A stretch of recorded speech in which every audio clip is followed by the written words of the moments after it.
नमस्कार, स्वागत है आपका अमर ऑनलाइन क्लासेस में। आज हम हिंदी के व्याकरण का टॉपिक जो हम पढ़ रहे थे, शब्द विचार, उसी में हमने पहले पढ़ लिया था सर्वनाम और संज्ञा और सर्वनाम, दोनों टॉपिक हमने कवर कर लिए थे। अब उसमें विकारी शब्द और अविकारी दो पार्ट होते हैं, जिसमें विकारी में हमने दो कवर करे थे, संज्ञा और सर्वनाम। अब इसके क्रिया और विशेषण, ठीक है, क्रिया और विशेषण ये दोनों हम पढ़ेंगे। इसमें पहले हम लेंगे क्रिया। क्रिया के बारे में हम क्रिया कार्य को करना ही क्या है, क्रिया है, जिससे कार्य करने का बोध होता है वो क्रिया कहलाती है। इसकी परिभाषा देखते हैं। क्रिया का अर्थ होता है करना, ठीक है। क्या होता है क्रिया का अर्थ, क्या होता है करना, ठीक है। अर्थ होता है करना। क्रिया के बिना कोई वाक्य पूर्ण नहीं होता है। कोई भी वाक्य है वो क्या है, क्रिया के बिना पूर्ण नहीं होगा। कैसे, कभी जैसे मैंने लिखा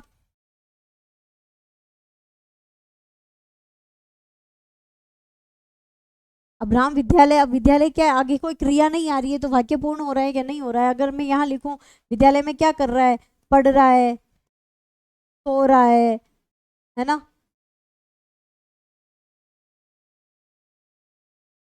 या सो रहा है या खेल रहा है।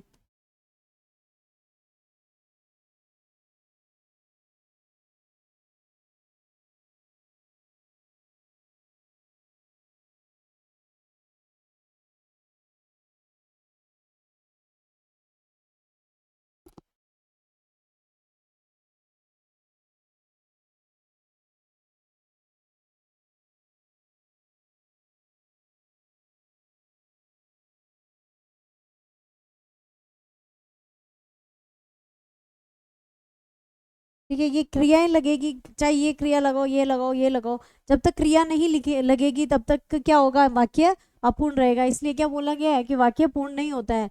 किसी वाक्य में कर्ता, कर्म तथा काल की जानकारी भी क्रियापद के माध्यम से ही होती है। अब क्रिया हो रही है, वो क्रिया हो रही है, उससे ही पता चलेगा कि कर्ता कौन है। कर्ता कौन हो रहा है, राम आ रहा है। क्रिया कौन कर रहा है, राम कर रहा है ना। तो आ रहा है ना कि किससे हो रही है, जानकारी कर्ता से हो रही है। कर्म, क्या कर्म कर रहा है, पढ़ रहा है, पढ़ना, है ना, सोना, ठीक है। काल की जानकारी कब मतलब अभी कंटिन्यू में चल रहा है कि पहले हो चुका है, अभी वर्तमान में कार्य चल रहा है, या पहले भूतकाल में हो चुका है, या भविष्य काल में। ये भी एक क्रिया का ही भेद होता है, ठीक है। तो इनसे हम काल के आधार पर भी क्रिया, सब क्रिया के माध्यम से ही काल पता चलता है। हिंदी भाषा की जननी संस्कृत है। हिंदी भाषा की जननी कौन है, संस्कृत है। संस्कृत में क्रिया के रूप को क्या कहते हैं, धातु कहते हैं। संस्कृत में जो क्रिया का जो मूल रूप होता है उसे धातु कहते हैं। धातु क्या होता है, हिंदी में क्रिया के पदों को मूल क्या कहते हैं, धातु कहते हैं। हिंदी क्रियापदों को, हिंदी का जो क्रियापद है उसको क्या कहते हैं, उसका जो क्रिया का जो मूल रूप होता है, सिंपल सी भाषा में क्रिया का जो मूल रूप होगा वो क्या होगा, धातु कहलाएगा। धातु में ना जोड़ने से ही हिंदी की क्रियापद बनता है। धातु के अंदर हम क्या जोड़ेंगे, ना जोड़ेंगे तो वो क्या बन जाएगी, क्रिया बन जाएगी। जैसे क्या लिखा है यहाँ पे, पढ़ धन ना पढ़ना, क्या बना है, पढ़ धन ना पढ़ना, उठ धन ना उठना। पढ़ के पढ़ धातु है, इसमें ना जोड़ा, क्या बना, पढ़ना। उठ धातु है, इसमें ना जोड़ा, उठना। ऐसे ही लिख धातु होती है ना, इसके अंदर क्या जोड़ेंगे, ना जोड़ेंगे, क्या बनेगा, लिखना, ठीक है। पढ़ना, लिखना। बैठ धातु होती है, बसना, बैठना, है ना, ठीक है।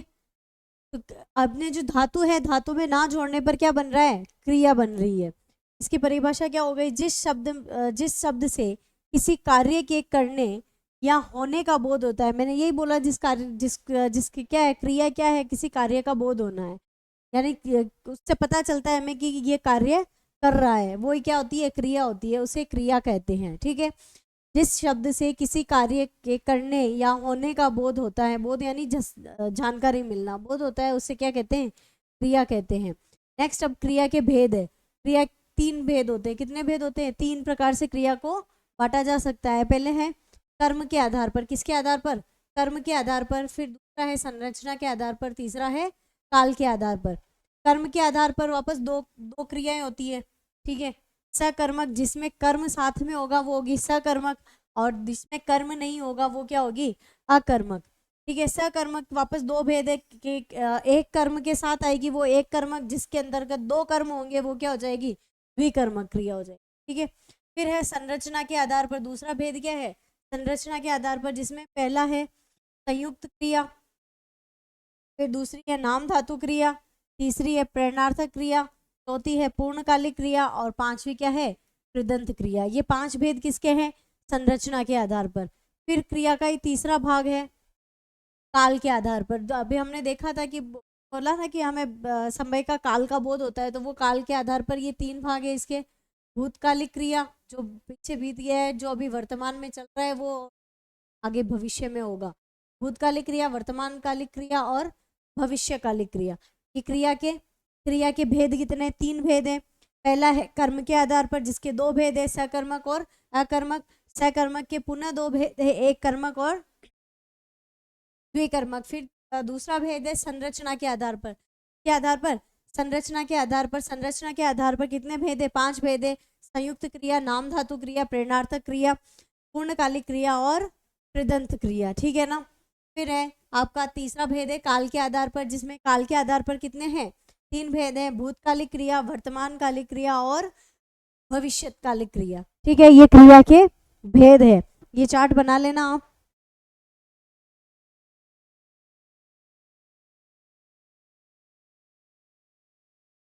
नेक्स्ट, अब है कर्म के आधार पर। कौन से आधार पर, कर्म के आधार पर क्रिया। पहला भेद जो है इसका वो क्या है, कर्म के आधार पर। अभी हमने देखा था जिसमें कर्म पर जोर पड़ेगा, है ना।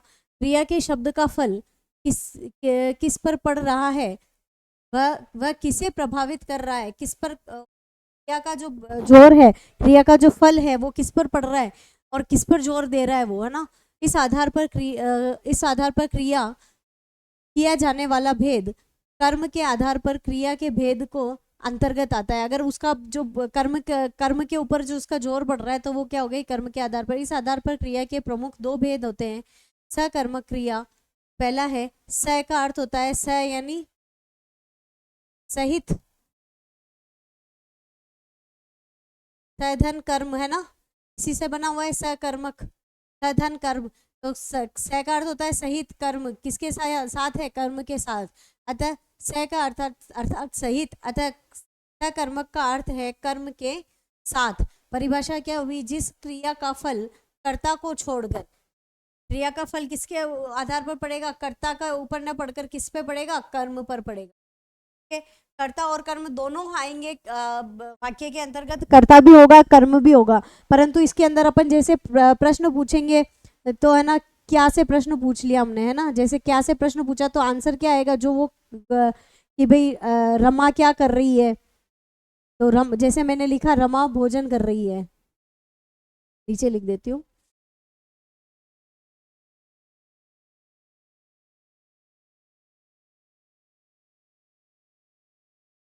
या रमा गाना गा रही है लिख लो, या भोजन कर रही है ना।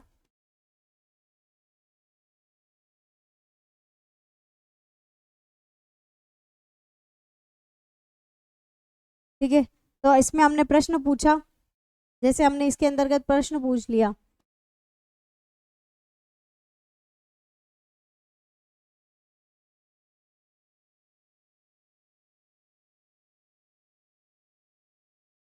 अब ये प्रश्न पूछा है कि रमा क्या गा रही है, तो इसका उत्तर क्या आएगा, क्या से एक प्रश्न पूछेंगे, उत्तर क्या आएगा कि क्या गाना गा रही है, रमा क्या कर रही है, गाना गा रही है। तो ये करता है, कर्ता के ऊपर फल नहीं पड़ रहा है, फल किस पे पड़ रहा है, कर्म पर। तो ये कौन सी क्रिया हो गई, सकर्मक क्रिया, है ना। तो जहां से क्या से प्रश्न करने पर जो उत्तर आ जाए, उत्तर मिलता है तो वो क्या है, और कौन से मिलेगा तो वो अकर्मक हो जाएगी। ठीक है, तो फल को छोड़कर कर्म पर पड़े वह सकर्मक क्रिया होती है। जिस क्रिया का फल कर्ता पर नहीं पड़ता है और कर्म पर पड़ता है उसे क्या कहेंगे, सकर्मक क्रिया कहेंगे। जैसे बच्चा चित्र बना रहा है, अब ये इन्होंने उदाहरण दिया है, बच्चा चित्र बना रहा है। अब बच्चा क्या बना रहा है, चित्र बना रहा है, उत्तर आया ना, चित्र आ रहा है। तो या गीता सितार बजा रही है, गीता क्या बजा रही है, सितार बजा रही है ना। तो क्या ऐसे प्रश्न करने पर हमें इनके दोनों के उत्तर मिल रहे हैं, यहाँ पे लिखा हुआ भी है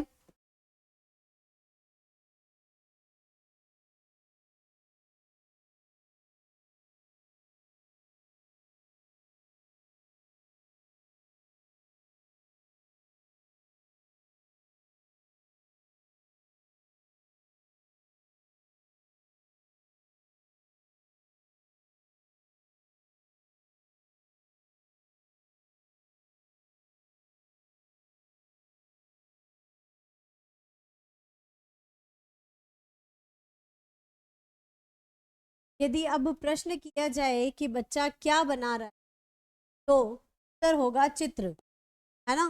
चित्र क्या हो गया, कर्म हो गया। गीता क्या बजा रही है तो उत्तर होगा सितार, सितार क्या हो गया, कर्म हो गया।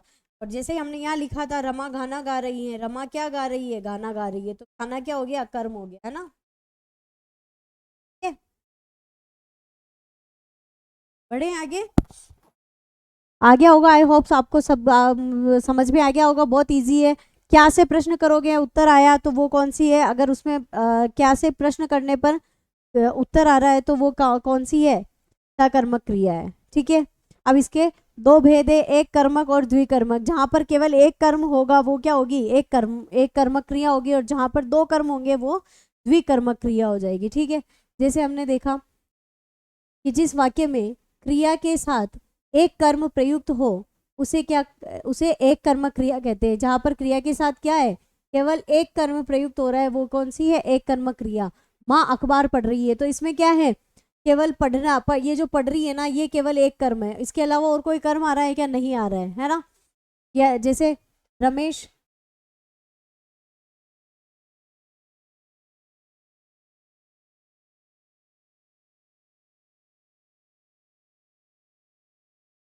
रमेश भोजन कर रहा है, तो भोजन केवल एक ही कर्म आ रहा है, तो ये एक कर्म क्रिया हो गई, है ना।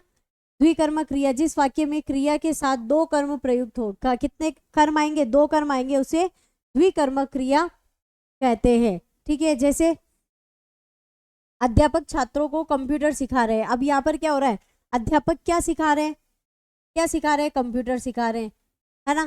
किसे सिखा रहे हैं, छात्रों को। क्या और किसे से शब्द बनेगा, ठीक है ना। प्रश्न किससे बनाना है, क्या या किसे। ठीक है, इन दोनों से, इन दोनों का उत्तर मिले तो वो कौन सी क्रिया है,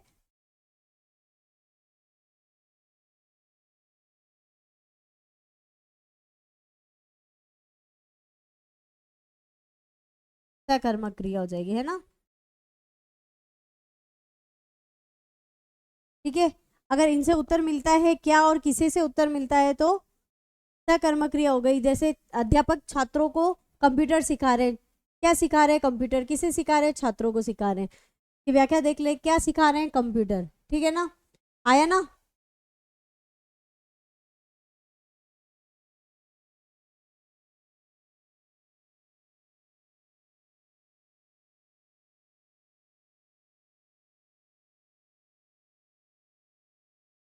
क्या सिखा रहे हैं, कंप्यूटर सिखा रहे हैं। ठीक है, एक क्रिया तो ये हो गई। किसे सिखा रहे हैं, तो छात्रों को सिखा रहे हैं, तो छात्र सीख रहे हैं। इस प्रकार दो कर्म एक साथ घटित हो रहे हैं। ठीक है, एक उदाहरण और देख लेते हैं।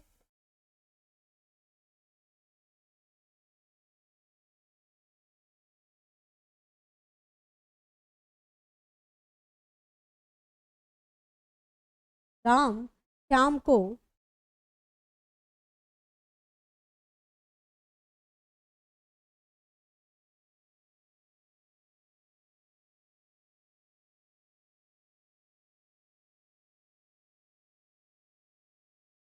राम शाम को हिंदी पढ़ा रहा है। हिंदी क्या कर रहा है, हिंदी क्या कर रहा है, पढ़ा रहा है। ठीक है, और क्या पढ़ा रहा है, हिंदी पढ़ा रहा है। ठीक है ना, तो दो कर्म हो रहे हैं, नहीं हो रहे, हो रहे ना दो कर्म। दो किसे पढ़ा रहा है, शाम को पढ़ा रहा है। ठीक है, तो एक, एक क्रिया, एक कर्म और दो कर्म। ठीक है, ये क्रिया है, पढ़ा रहा है। पढ़ना क्या है, क्रिया है। क्रिया के साथ प्रश्न करेंगे कि राम शाम को क्या पढ़ा रहा है, हिंदी पढ़ा रहा है। राम हिंदी किसे पढ़ा रहा है, शाम को पढ़ा रहा है ना। क्रिया के साथ प्रश्न करने पर हमें उत्तर मिल रहा है। ठीक है, तो पहली क्रिया, एक क्रिया तो ये हो गई, और दूसरी क्रिया वो हो गई, है ना।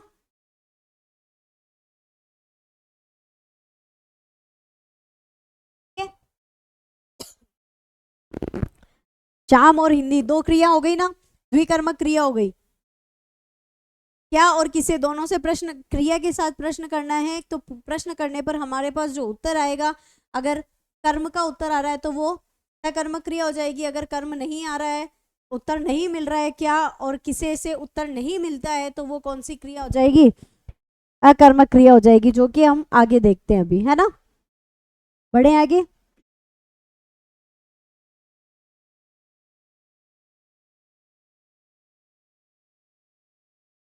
अब ये आपके पास अकर्मक क्रिया, ठीक है। जिस वाक्य में क्रिया का प्रभाव या फल कर्ता पर पड़ता है, किस पे पड़ रहा है अब फल? कर्ता पर। पहले किस पे पड़ रहा था? कर्म पर। और अब किस पे पड़ेगा? कर्ता पर। क्योंकि कर्म प्रयुक्त नहीं होता है उसे अकर्मक क्रिया कहते हैं। क्योंकि जिस वाक्य में कर्म कर्म नहीं आएगा तो वो कौन सी क्रिया हो जाएगी? अकर्मक क्रिया हो जाएगी। जैसे आशा घाती है। अब इसमें आ रहा है कि आशा क्या घाती है? उत्तर मिला क्या हमें? नहीं मिल रहा है ना। आशा किसे घाती है? तो भी उत्तर नहीं मिल रहा है। ठीक है। तो यहाँ पर कर्म सकर्मक क्रिया तो है ही नहीं, क्योंकि हमें क्या और किसी से उत्तर नहीं मिल रहा है। ठीक है। कौन, अब हम यहाँ से, ये क्रिया है, घाती है, क्या है? क्रिया है। गाना क्या है? क्रिया। ठीक है, ये क्रिया है ना। तो अब इससे प्रश्न बनाओ कि कौन गाना गाती है, तो हमें उत्तर मिलेगा कौन गा रही है? आशा गा रही है। तो आशा क्या हो गई? करता है। तो अकर्मक क्रिया हो गई, क्योंकि कर्म के साथ कर्म इसका आंसर नहीं आ रहा है। हमने हमने प्रश्न किया आशा क्या गाती है।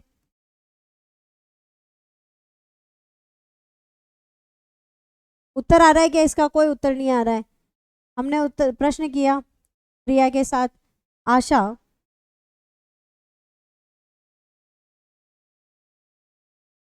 किसे गाती है।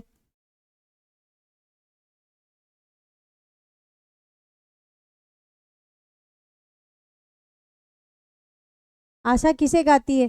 तो क्या हमें उत्तर मिल रहा है क्या? नहीं मिल रहा है ना। दोनों से कोई आंसर नहीं मिल रहा है ना। इन दोनों का आंसर यहाँ से है ही नहीं, है ना। तो हमें हमें कुछ नहीं मिल रहा है। हम फिर किससे प्रश्न करेंगे? कौन से? अगर कौन से प्रश्न करने पर कर्ता कर्ता का नाम आता है, तो फिर वो कौन सी हो जाएगी? अकर्मक क्रिया हो जाएगी, क्योंकि इसमें कर्म नहीं है। तो आशा घाती है, क्या कौन गाती है? आशा गाती है। आशा क्या है? कर्म है? नहीं है। आशा क्या है? करता है। आशा क्या है? करता है, कर्म नहीं है। ठीक है ना।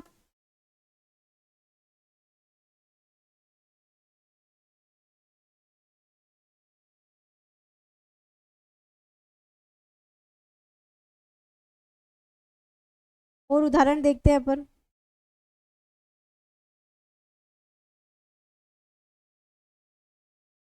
अब आप बताना कि कौन सी क्रिया है, सकर्मक क्रिया है या अकर्मक क्रिया है, तो आप मुझे बताना, है ना। मैं लिखती हूँ उदाहरण, उसमें आप जज करना कि ये कौन सी क्रिया होगी, सकर्मक क्रिया होगी या अकर्मक क्रिया होगी। आप मुझे आंसर देना।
बताओ इसमें किसमें कौन सी क्रिया है ना। और एक कर्मक हो तो भी बताना, द्विकर्मक हो तो भी बताना। आप बताओ, जल्दी से बता लो।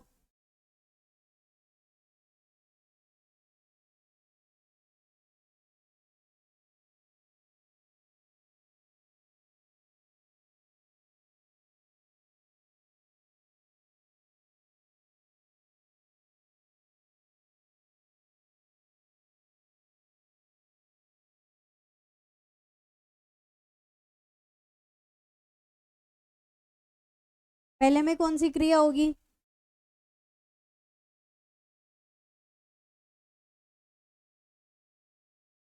पहले में कौन सी क्रिया होगी? अब इसमें क्या से प्रश्न करो, है ना, प्रश्न करो इसमें।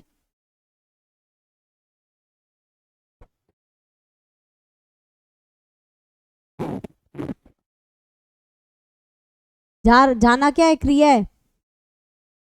रमेश क्या जा रहा है, कहाँ जा रहा है, वही हो गया ना। तो इसमें उत्तर आ रहा है ना बाजार, तो यहाँ पे क्या हो गई, ये सकर्मक क्रिया हो गई।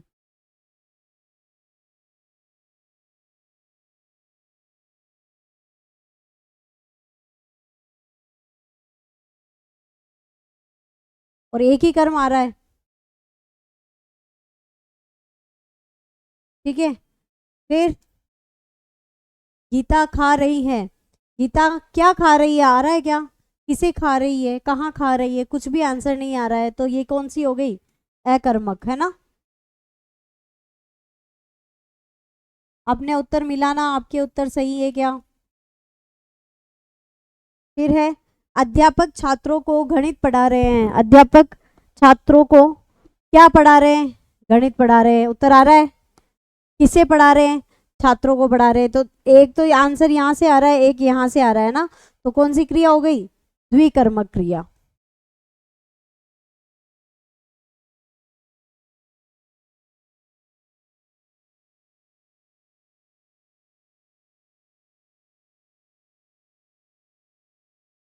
द्विकर्मक क्रिया है ना।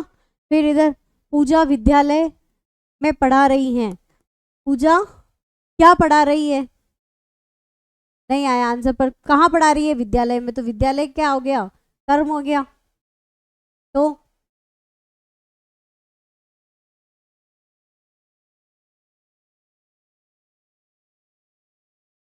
फिर कालू क्या बजा रहा है, कालू किसे बजा रहा है, कालू कहाँ बजा रहा है, कुछ भी उत्तर नहीं आ रहा है, तो यहाँ पर कौन सी क्रिया हो गई, अकर्मक क्रिया, है ना।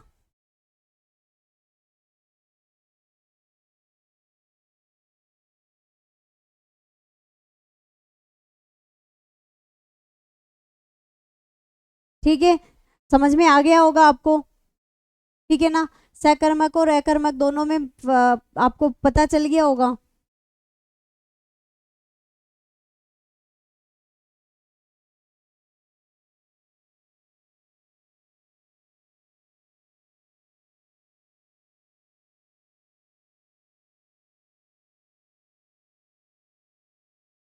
ठीक है, क्या कहाँ किसे इनसे उत्तर मिल जाए तो वो कर्म सकर्मक होगी, और दो कर्म हो रहे हैं तो द्विकर्मक, और एक कर्म आ रहा है तो एक कर्मक। और अगर इनसे प्रश्न का उत्तर ना मिले तो उसमें अगर कर्म नहीं है तो वो कौन सी क्रिया हो जाएगी, अकर्मक क्रिया हो जाएगी, ठीक है ना। तो रमेश बाजार जा रहा है, तो उसमें एक एक कर्म आ रहा है, इसमें कर्म आ ही नहीं रहा है, इसमें एक कर्म आ रहा था, है ना। और इसमें पूजा विद्यालय में एक कर्मक कालू बाजा बजा रहा है, इसमें उत्तर नहीं मिला हमें, तो ये कौन सी हो गई, अकर्मक क्रिया हो गई, ठीक है ना। तो ये आपकी सकर्मक और अकर्मक क्रिया हो गई, ठीक है। उसमें भी सकर्मक के दो भेद थे, एक कर्मक और द्विकर्मक, ठीक है। आ गया होगा आपको समझ में।